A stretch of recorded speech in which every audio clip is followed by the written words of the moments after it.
إذا كنت تعاني من الشخير أثناء النوم، فسوف تعرف أنها مشكلة حقيقية.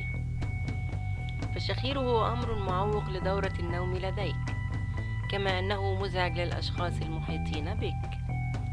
والشخير عادة ما يؤدي إلى التعب المستمر وفقدان الذاكرة والاكتئاب وعدم القدرة على التركيز عند التعامل مع الحياة اليومية. الشخير غالبا هو عرض لمشكلة صحية خطيرة، وهو ما يسمى بانقطاع النفس الانسدادي النومي. انقطاع النفس الانسدادي النومي هو اضطراب يؤدي إلى توقف التنفس لفترة قصيرة وبشكل متكرر طوال عملية النوم. فأثناء النوم يحدث استرخاء للحلق واللسان والعضلات العليا للفك، وتتسبب جزئيا أو كليا في انسداد مجرى الهواء وعدم وجود الأكسجين لمدة تصل إلى 30 ثانية بشكل متكرر وباستمرار طول الليل.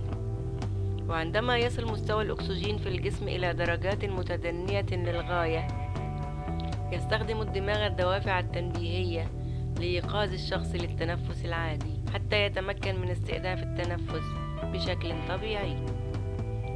إن حرمان الجسم من الكمية الكافية من الأكسجين يؤدي إلى مشاكل صحية خطيرة على المدى الطويل تهدد حياة الإنسان، حيث أنه يتسبب في حدوث النوبات القلبية والسكتة الدماغية وعدم انتظام ضربات القلب وارتفاع ضغط الدم، كما أنه يسبب ضعف الرغبة الجنسية ويسبب النعاسة خلال النهار، وهو أمر خطير في حالة قيادة السيارات وخاصة في المسافات الطويلة، وقد ينتج عنه حوادث مؤلمة.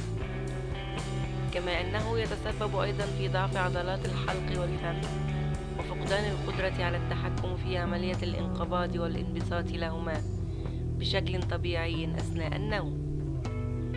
ومن أكثر الناس عرضة للإصابة بانقطاع النفس الانسدادي النومي هم الأشخاص المصابين بداء السكري، ومن تتخطى أعمارهم 35 عاما. في الماضي كانت العلاجات الشعبية لا تؤدي إلى نتائج جيدة في علاج حالات الشخير، أما اليوم ومع التقدم العلمي في هذا المجال فقد أصبح من السهل التغلب على تلك المشكلة وعلاجها.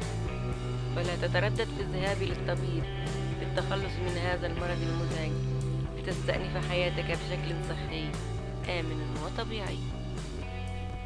إذا أعجبك الفيديو لا تنسى الإعجاب والتعليق، ولكي يصلك كل جديد اشترك الآن.